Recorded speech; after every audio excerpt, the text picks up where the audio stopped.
আমি নগাঁও জিলা কংগ্ৰেছ কমিটি সংখ্যালঘু বিভাগৰ পৰা পেহেলগামত যি আপোনাৰ সন্ত্ৰাসবাদীয়ে যি জনসাধাৰণ নিৰীহ জনগণক যেনেকৈ হত্যা কৰিলে তাত আমি নিন্দা জনাইছোঁ আৰু তাৰ প্ৰতিবাদত আমি কাৰ্যসূচী লৈছোঁ। আমি ভাৰত চৰকাৰক কৈছোঁ যাতে তেওঁলোকে কৰায়ত্ব সন্ত্ৰাসবাদীক কৰায়ত্ব কৰি ফাঁচি ৰাইজৰ মাজত ফাঁচি দিব লাগে। নিন্দনীয় কাম, নিৰীহ লোকক মাৰাটো অন্যায়। এই সন্ত্ৰাসবাদী এনেকুৱা উৎপাত কৰি আছে। দুদিন পিছত আগতে আপোনাৰ পেহেলগামত ইয়াত আইজা পেহেলগামত কৰিছে, আগতে উৰিত কৰিছে, তাৰপিছত আপোনাৰ ইয়াত কৰিছে।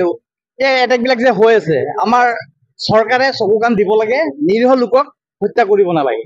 কোৱা হয় যে সন্ত্ৰাসবাদী কোনো নাম নাথাকে বা ধৰ্ম নাথাকে, কিন্তু দেখিবলৈ পোৱা গ'ল যে পেহেলগামত কিন্তু নাম সুধি হত্যা কৰা হয়। হিন্দু তেখেতলোকক হত্যা কৰা হয়। ধিক্কাৰ দিছোঁ এনেকুৱা ঘটনাক, এইটো কৰিব নালাগিছিল। তাততো আপোনাৰ মুছলিম মানুহ মৰিছে, কিন্তু এইটো নামাকৰণ মিডিয়াকো মই অনুৰোধ কৰিম যাতে বস্তুটো সন্ত্ৰাসবাদী কোনো ধৰ্ম নাথাকে। সন্ত্ৰাসবাদীয়ে তেওঁলোকে কি কৰিছে তাত শুনিছোঁ কাশ্মীৰৰ নিচিনা জেগাত কেনেকুৱা এটা আপোনাৰ চিকিউৰিটি থাকিব লাগে, তাত যিটো জেগাত ঘটনাটো হৈছে তাত চিকিউৰিটি নাই।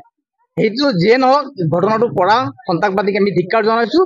এই সন্ত্ৰাসবাদীক ভাৰতবৰ্ষৰ ৰাইজে, প্ৰশাসনে, চৰকাৰে তেওঁলোকক উদ্ধাৰ কৰি তেওঁলোকক ৰাইজৰ আগত এনেকুৱা মাৰ মাৰিব লাগে জিন্দগীত আপোনাৰ যাতে বেলেগে সন্ত্ৰাস কৰিবলৈ ভয় কৰে।